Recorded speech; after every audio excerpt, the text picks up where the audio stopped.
ఆది భిక్షువు వాడినేది కోరేది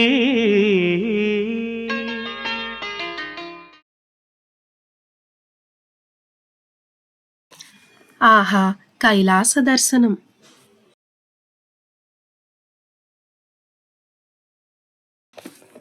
కార్తికేయుడు ఎంతో ప్రతిభాశాలి కనిపిస్తుంది.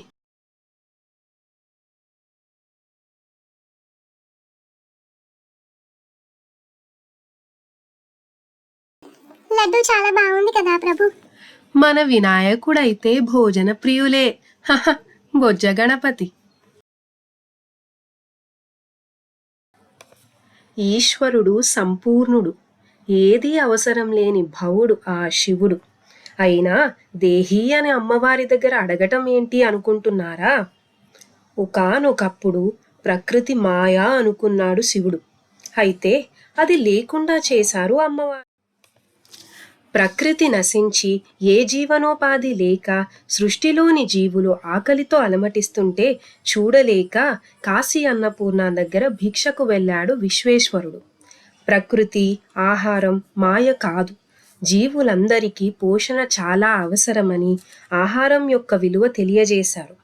ప్రకృతి, పురుషులు అన్నిటా సమానమని చాటి చెప్పారు. ఇవన్నీ పరమేశ్వరుడికి తెలియక మనకి తెలియచేయటానికా? ఏది కోరేది వాడినేది అడిగేది. ఇప్పుడు అసలు కథలోకి వెళ్దాం. పార్వతీ పరమేశ్వరులకు ప్రణామాలు. నారదముని వర్యులు ఊరికే రారు. ఈసారి ఏముద్దేశించి వచ్చారో, ఎవరి మధ్య తగాదా కానుందో అడుగుదాం. కారణం ఉంది తల్లి, కానీ కలహం నా ఉద్దేశం కాదు. అలా జరిగిపోతుందంతే. నేను ఒక మామిడి పండు తెచ్చాను. ఇది చాలా అద్భుతమైనది, అపార శక్తులు కలిగినది. దీన్ని జ్ఞానఫలం అంటారు. చాలా మధురమైంది కూడా. మీ కుమారులలో ఒకరికి దీన్ని ఇవ్వండి. ఏమి చేద్దామంటావు దేవి? పండుని కోసి చెరుసగం పిల్లలకి ఇచ్చేద్దాం. పండుని సగం చేయటం కుదరదు, ఒక్కరికే దక్కాలి. అది అర్హత ఉన్నవారికే. పెద్ద సమస్య తెచ్చిపెట్టారే. అమ్మా అమ్మా నాకు నాకు అమ్మా మామిడి పండు నాకు, నాది, అది నా పండు కావాలి. ఇది నాది నాది నాది కాదు, నాది నాది కాదు, నాది. నాది. హ! నేను పెద్దోణ్ణి, నేను బలశాలిని, నేను గొప్పోణ్ణి. నేను నీకన్నా గొప్పవాణ్ణి.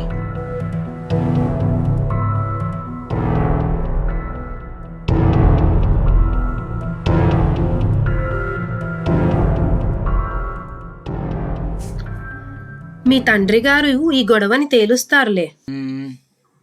ఆ మీ ఇరువురిలో ఎవరైతే ఈ ముల్లోకములను 3 మార్లు ప్రదక్షిణములు చేసి మొదట నా దగ్గరికి వస్తారో వారిదే ఈ పండు, సరేనా? కార్తికేయుడు నదులు, పర్వతాలు, సముద్రాలను దాటుకుంటూ అసురులను సంహరించుకుంటూ వేగంగా ముందుకు సాగుతున్నాడు. అయ్యో, ఏంటి ఈ పరీక్ష?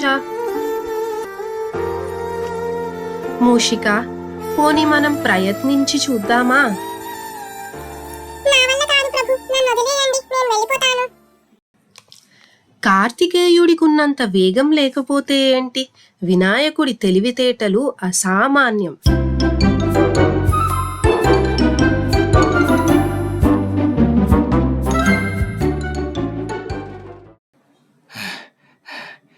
నేనే గెలిచాను.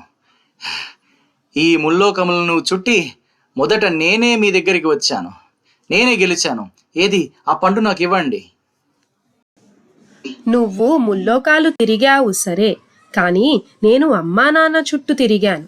ఎందుకంటే వాళ్లే నా ప్రపంచం. ఇప్పుడు చెప్పండి నాన్న, ఎవరు జయించారో? కార్తికేయ, అన్నగారు చెప్పినది అక్షర సత్యం. ఆయన చేసింది చాలా తెలివైన పని. గణేష, ఈ పండు నీకే సొంతం. తండ్రి, మీరు సరైన నిర్ణయమే తీసుకున్నారు. అన్నగారే జయించారు. ఏ పిల్లలకైనా వాళ్ళకంటూ ఒక ప్రపంచం సృష్టించుకునే వరకు తల్లిదండ్రులే వాళ్ళ ప్రపంచం. సత్యసాయిత గణపతి శంకర